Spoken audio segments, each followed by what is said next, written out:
Cristo chamando, chama por ti e por mim. Acabam de chegar os mais novos ônibus da Real Bus, equipados com DVD, toalete, Wi-Fi, carregador para celular, elevador para cadeirante, ar-condicionado, poltronas em couro e muito mais para o seu conforto. Viaje com segurança e pontualidade em novos horários. Real Bus, transportando vidas e sonhos. Graças a Deus, estamos juntos nesta manhã de quarta-feira, hoje 29 de agosto. O mês está indo embora. Nesta quarta-feira, 29 de agosto, celebra-se o Dia Nacional de Combate ao Fumo, ao Tabagismo. Nós que fazemos o programa Opção para a Vida, trazemos aqui como advertência a todos os fumantes: pare de fumar antes que o cigarro acabe com a sua vida. Cada tragada que você dá está encurtando os seus dias de vida. Imagine quando você estiver fumando um cigarro e aquele cigarro vai se consumindo, assim é a sua vida. Você está diminuindo, reduzindo o seu tempo de existência. Por quê? Você está contraindo todo tipo de doenças que você imaginar para seus pulmões, para a laringe, para a garganta, câncer de boca, nos pulmões, enfim. A sua vida estará sendo reduzida e é bom que você pare de fumar antes que o cigarro pare com a sua vida. Este é o conselho que eu dou a todos os fumantes pela passagem do dia do combate ao tabagismo.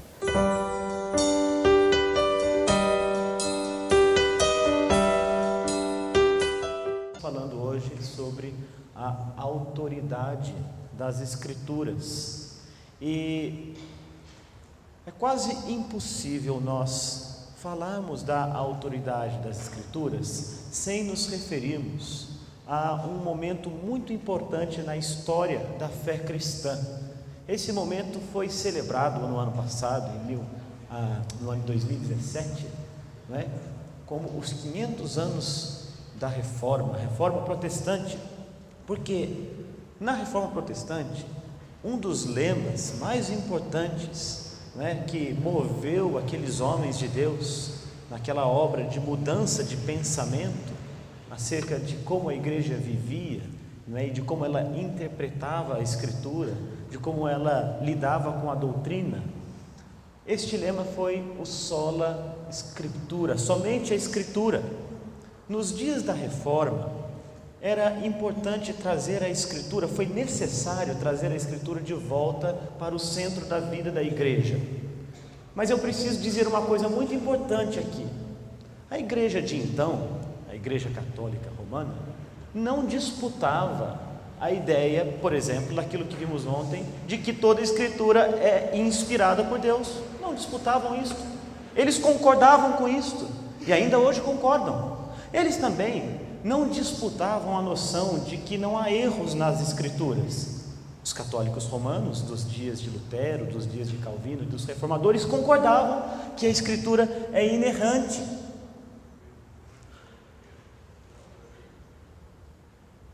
Mas eles caíam ali, na autoridade. Eles diziam que as Escrituras eram fonte de sua autoridade, sim, mas não a única fonte de autoridade.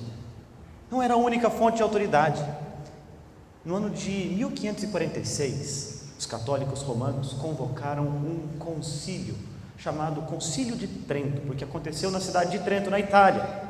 E então, na sua sessão formal de abertura, no dia 8 de abril daquele ano de 1546, eles passaram a fazer uma série de formulações acerca daquilo que os reformadores estavam ensinando.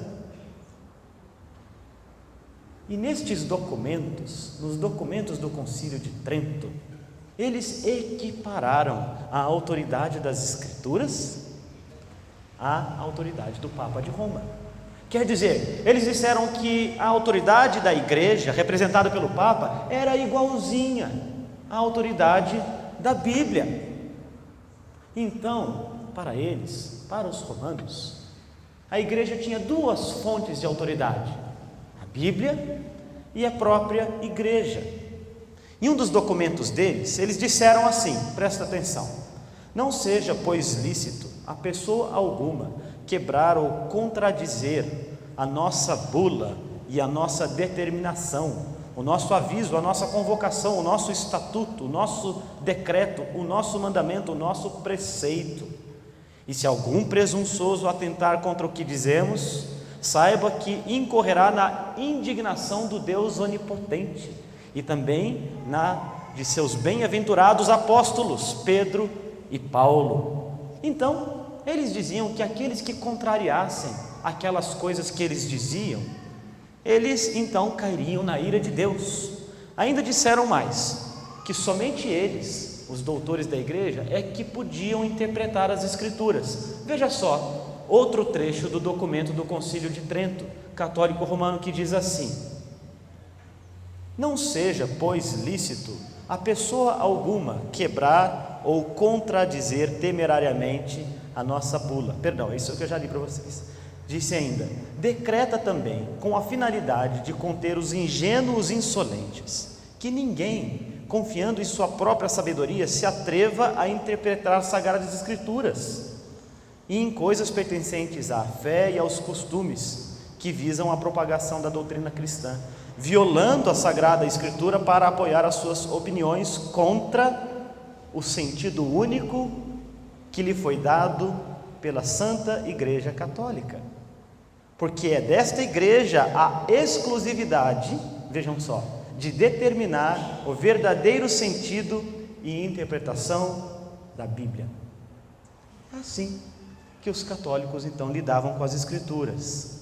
E portanto, os reformadores, percebendo que as autoridades da igreja, que as lideranças daquela igreja de então, arrogavam para si a autoridade sobre o povo de Deus, no mesmo nível e, em algumas vezes, até mesmo acima das Escrituras, romperam com a igreja. A grande ruptura que houve então com Roma foi justamente nesta questão da autoridade. Eles diziam ainda, os católicos romanos, que a igreja tem autoridade no mesmo nível das Escrituras, porque foi a igreja, afinal de contas, quem reuniu o cânon. Mas Martinho Lutero, de modo muito astuto, vai dizer que o fato da igreja haver reunido o cânon não coloca a igreja por cima ou sobre as Escrituras, da mesma maneira como o João Batista não está acima de Cristo, porque ele é quem apontou que Cristo era o Cordeiro de Deus que tira o pecado do mundo. E Lutero ainda faz a pergunta: como é que se pode dar a luz ao seu próprio Criador? E o argumento de Lutero era de que a igreja existe por causa da Bíblia, por causa da palavra. Não é que a Bíblia existe por causa da igreja. Então, este reformador, assim como os demais, entendeu que é preciso reconhecer a Bíblia, a palavra revelada do céu, que vem da parte de Deus, como a única fonte de autoridade para a nossa vida, para regular a vida da igreja, para regular a nossa consciência para com Deus. E abraçar a tradição, colocando-a no mesmo nível das Escrituras, era um pecado gravíssimo, que poderia levar o ser humano para muito, mas muito longe de Deus. Acontece que esta coisa de abraçar a tradição no mesmo nível da revelação não era uma exclusividade da Igreja Católica dos dias de Martinho Lutero. Parece que a Igreja Evangélica hoje valoriza muito a sua tradição e algumas tradições criadas por ela mesma, acima até das próprias Escrituras. Mas também não é exclusividade da Igreja Evangélica contemporânea. Já nos dias do Senhor Jesus Cristo, isto também acontecia. Havia um grupo de religiosos dentre os judeus que desenvolveu uma série de tradições, aquilo que eles chamavam de tradições orais, não é, que vinham ali dos seus ancestrais, a Mishnah. e colocavam também essas tradições, muitas vezes em contradição com a Escritura, acima delas, acima das Escrituras. E por isso eu quero ler com vocês hoje uma passagem bíblica que vai ajudar a gente a entender onde deve estar o foco da nossa autoridade. Abra a sua Bíblia no Evangelho de Lucas, capítulo 16. Obrigado. E vejam só, eu vou ler para vocês uma história que é bastante interessante e conhecida aqui nas Escrituras e que toca justamente neste ponto da fonte de autoridade para a vida do ser humano, que é aquela parábola, aquela história contada pelo Senhor Jesus Cristo sobre um homem rico e um mendigo. Está lá em Lucas capítulo 16, versos 19 até o 31. Eu vou ler o texto para os irmãos. Peço que atentem para a leitura da palavra de Deus. Ora, havia certo homem rico que se vestia de púrpura e de linho finíssimo, e que todos os dias se regalava esplendidamente. Havia também certo mendigo chamado Lázaro, coberto de chagas, que jazia à porta daquele, e desejava alimentar-se das migalhas que caíam da mesa do rico, e até os cães vinham lamber-lhes as úlceras. Aconteceu morrer o mendigo e ser levado pelos anjos para o seio de Abraão. Morreu também o rico e foi sepultado no inferno, estando em tormentos. Levantou os olhos e viu ao longe a Abraão e Lázaro no seu seio. Então, clamando, disse: Pai, Abraão, tem misericórdia de mim e manda a Lázaro que molhe em água a ponta do dedo e me refresque a língua, porque eu estou atormentado nesta chama. Disse, porém, Abraão: Filho, lembra-te de que recebeste os teus bens em vida, e Lázaro igualmente os males. Agora, porém, aqui ele está consolado, tu em tormentos. E além de tudo está posto um grande abismo entre nós e vós, de sorte que os que querem passar daqui para vós não o podem, e nem os de lá passar para nós. Então replicou o pai: Eu te imploro que mandes à minha casa paterna, porque tenho 5 irmãos, para que lhes dê testemunho, a fim de não virem também para este lugar de tormento. Respondeu Abraão: Eles têm Moisés e os profetas, ouçam-nos. Eles têm Moisés e os profetas, ouçam-nos. Mas ele insistiu: Não, pai Abraão, se alguém dentre os mortos for ter com eles, arrepender-se-ão. Abraão lhes disse: Se não ouvem a Moisés e aos profetas, tampouco se deixarão persuadir, ainda que ressuscite alguém dentre os mortos. Muito bem. Esta passagem está falando da autoridade das Escrituras. Ela é uma passagem muito rica e que evoca imagens muito poderosas na nossa imaginação. Quando nós lemos este trecho, ficamos impressionados. Não sabemos exatamente se esta história que o Senhor Jesus Cristo conta para os seus discípulos e também para os fariseus é uma parábola ou um relato histórico. A maioria dos estudiosos entende que se trata de uma parábola. Parece que os elementos centrais da história indicam ser uma parábola, mas, parábola ou não, o ensino proferido por o Senhor Jesus Cristo traz algumas verdades muito impactantes, para as quais todos nós precisamos atentar.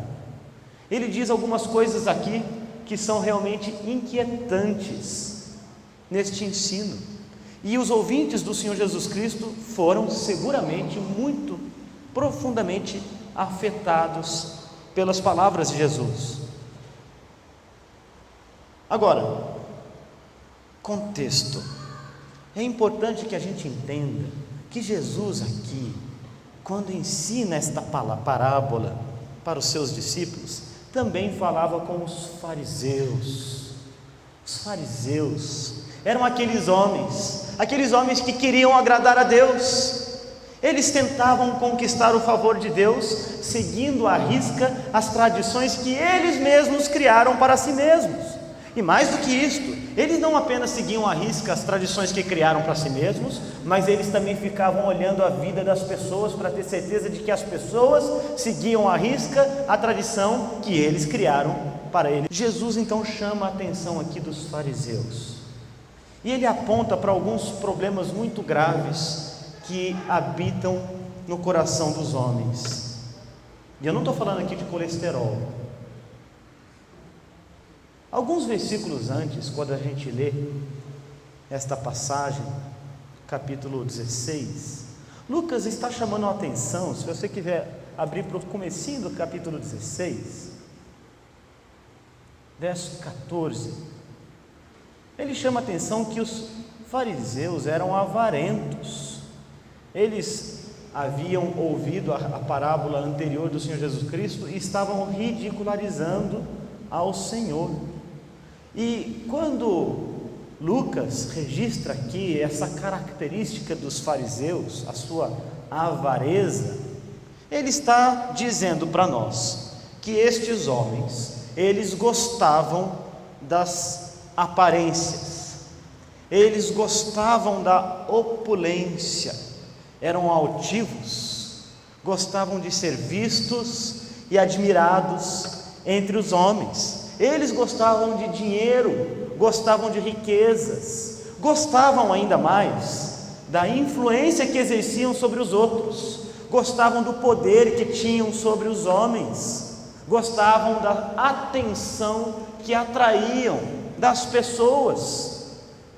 Eles queriam fazer inveja nos homens, mas eram pessoas mesquinhas, que não ajudavam a ninguém, que não se preocupavam com o próximo, que não tinham amor por nada nem por ninguém. Eles não assistiam às viúvas, não cuidavam nem dos seus próprios pais e muitas vezes alienavam e abandonavam as suas esposas. Por isso que quando Lucas aqui começa a registrar sobre os fariseus, no verso 18 nós vemos Jesus Cristo repreendendo aos fariseus e fazendo uma nota aqui sobre o divórcio. Porque aqueles homens que se diziam muito religiosos e que diziam cumprir a lei de Deus, cumprir a Torá, cumprir a vontade de Deus, todavia eram falhos nas coisas mais elementares, mais fundamentais. Nem da sua própria casa eles cuidavam direito. Muitas vezes alienavam as suas esposas, deixando-as abandonadas, como a gente vê aqui no verso 18. Jesus então, ele vê tudo isto, ele sabe de todas estas coisas. E é neste contexto que Jesus propõe esta história do rico e do Lázaro. E o que é que nós temos então nesta história do rico e do Lázaro? Temos alguns personagens importantes. O primeiro personagem que aparece aqui é o rico. Havia certo homem rico. E este homem rico, o Senhor Jesus Cristo vai dizer, era um homem também, como os fariseus, opulento. Olha a expressão que ele utiliza aqui. Ele se vestia de púrpura e de linho finíssimo. Ele gostava de aparecer. Ele usava as roupas mais caras do seu tempo, a última moda da Síria ou de Roma ou de algum desses lugares. A roupa púrpura naqueles dias, essa cor vermelha, era uma roupa muito cara. Aquele tipo de tintura era extraída de uma ostra muito rara, que precisava de uma técnica muito especial para fazer esta extração. E usava esta roupa púrpura com uma estola de linho finíssimo por cima. E a combinação dessas roupas era alguma coisa assim digna daquelas semanas de moda aí do Paris Fashion Week, quem sabe o Roma Fashion Week daqueles dias. Parece que já naqueles tempos eles gostavam de usar essas roupas caras, não é? Talvez o Armani ou Gabbana dos seus dias. Mas ele tinha de tudo: roupas caras, uma casa boa, carro, dinheiro, fortuna.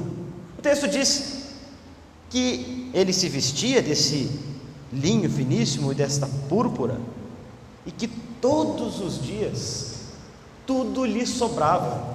A expressão aqui se regalava esplendidamente. Olha só o superlativo que o Senhor Jesus Cristo emprega aqui para fazer referência ao estilo de vida desse homem. Tudo sobrava para ele. Ele tinha as melhores iguarias na mesa, a melhor comida, tinha as melhores roupas, tinha muito dinheiro, e ele gostava dessas coisas. Provavelmente era um homem vaidoso para andar com esse tipo de roupa, chamando a atenção. Gostava que as pessoas olhavam para ele. Era narcisista, centrado em si mesmo. Talvez ele tenha herdado o seu dinheiro dos seus pais, talvez ele tenha conquistado nos negócios, talvez ele tenha explorado os pobres. O texto não nos diz isso. Mas ele era um homem egoísta e que não se importava com o próximo, e não se importava com o pobre, e que não ouvia a lei de Deus quanto à maneira como deveria lidar com os homens pobres. Sim, porque a lei de Deus faz provisão. A lei de Deus faz provisão para que os pobres sejam assistidos, não pelo Estado, não por um Bolsa Família ou qualquer coisa desse tipo, mas pelo próximo. Nas Escrituras, em Levítico capítulo 19, versos 9 e 10, nós temos provisão da lei de Deus para socorro àqueles que são pobres. Veja o que o texto diz: quando cegares a messe da tua terra, o canto do teu campo não cegarás totalmente, nem as espigas caídas colherás da tua messe, da tua colheita. Não rebuscarás a tua vinha, nem colherás os bagos caídos da tua vinha, os caixinhos de uva que caíam das videiras. Esses deveriam ficar lá no chão. Sabe por quê? Porque a lei dizia: deixá-los-ás ao pobre e ao estrangeiro, eu sou o Senhor. Ainda mais, em Deuteronômio capítulo 15, versos 7 e 9, a lei de Deus dizia: quando entre ti houver algum pobre de teus irmãos, em algumas das tuas cidades, na tua terra que o Senhor teu Deus te deu, não endurecerás o teu coração, não fecharás as mãos a teu irmão pobre, antes lhes abrirás de todo a mão e lhes emprestarás o que lhe falta, quanto baste para a sua necessidade. Guarda-te, não haja pensamento vil no teu coração, e nem digas: está próximo o 7º ano, o ano da remissão, de sorte que os teus olhos sejam malignos para com o teu irmão pobre, e não lhes dês nada, e ele clame contra ti ao Senhor, e haja em ti pecado. A lei de Deus fazia provisão para as pessoas pobres na comunidade. Esta mesma lei que disse que enquanto houver mundo, haverá pobres no mundo, e todavia eles deveriam ser assistidos pela comunidade da fé, conforme a lei de Deus estabelece. Mas o pobre Lázaro, a Escritura diz, que vivia na porta da casa daquele homem rico, tinha de disputar com os cães as migalhas da comida que provavelmente ele jogava fora todos os dias, aqueles animais que lambiam ali as suas úlceras. E o texto bíblico diz que um dia esse homem rico morreu. O outro personagem que nós temos aqui é Lázaro. A gente não sabe muito bem como foi a vida de Lázaro, mas não foi uma vida fácil. Na verdade, a gente sabe muito pouco sobre Lázaro, mas o pouco que a gente sabe é que tudo na vida dele deu errado, que as coisas não deram certo para ele, porque na vida, às vezes a gente pode viver tempos de vacas gordas, às vezes a gente vive tempos de vacas magras, às vezes a gente vive tempos em que a vaca vai para o brejo, e às vezes a gente vive tempo que não tem vaca nenhuma. Eu acho que a situação dele, a vaca já tinha ido para o brejo, já não tinha sobrado mais nada, ela estava afundada até o pescoço no brejo.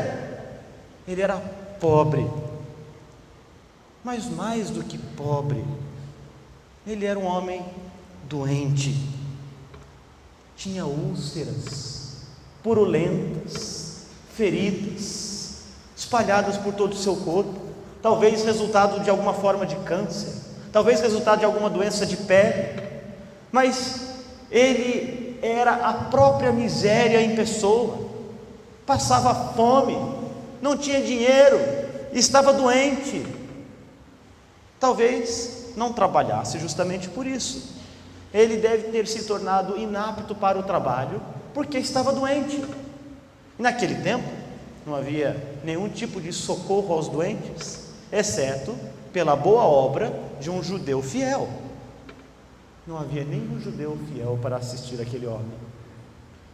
A sociedade não o acolheu, a sociedade dos santos, dos eleitos de Deus, do povo da palavra, dos portadores da revelação de Deus, desprezaram aquele homem que naquela altura provavelmente já não tinha mais família, talvez seus pais, irmãos, se é que ele teve irmãos, já estavam mortos, não tinha filhos, não tinha ninguém, não tinha amigos, não haviam pessoas próximas daquele homem. Ele estava sozinho, junto dos cães que lambiam as suas feridas.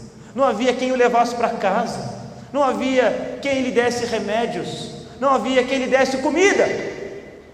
O homem estava com fome, estava sozinho no mundo e miserável.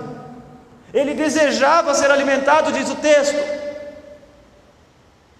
Ele desejava um pouco de comida e de pão, não tinha.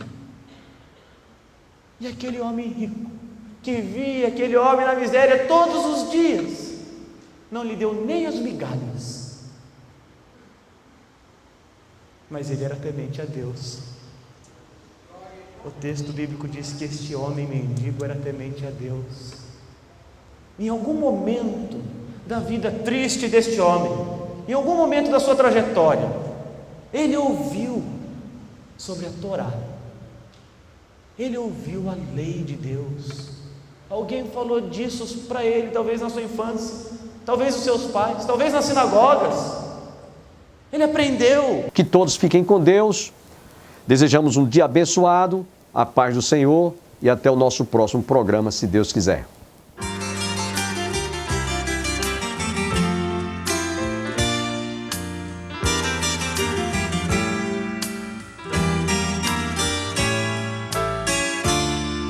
Nas noites silenciosas, no perfume de rosas, eu vejo teu poder, Senhor.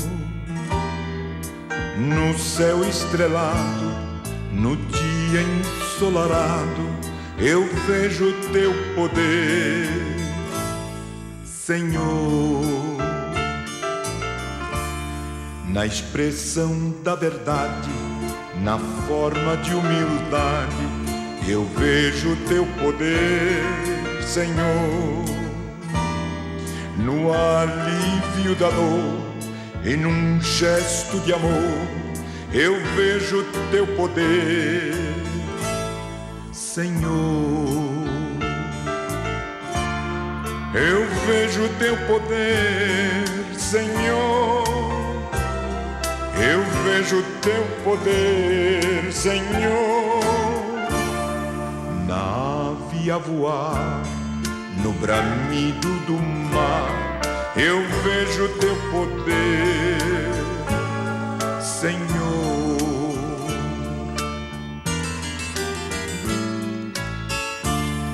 No puro pensamento, no fiel sentimento, eu vejo teu poder, Senhor.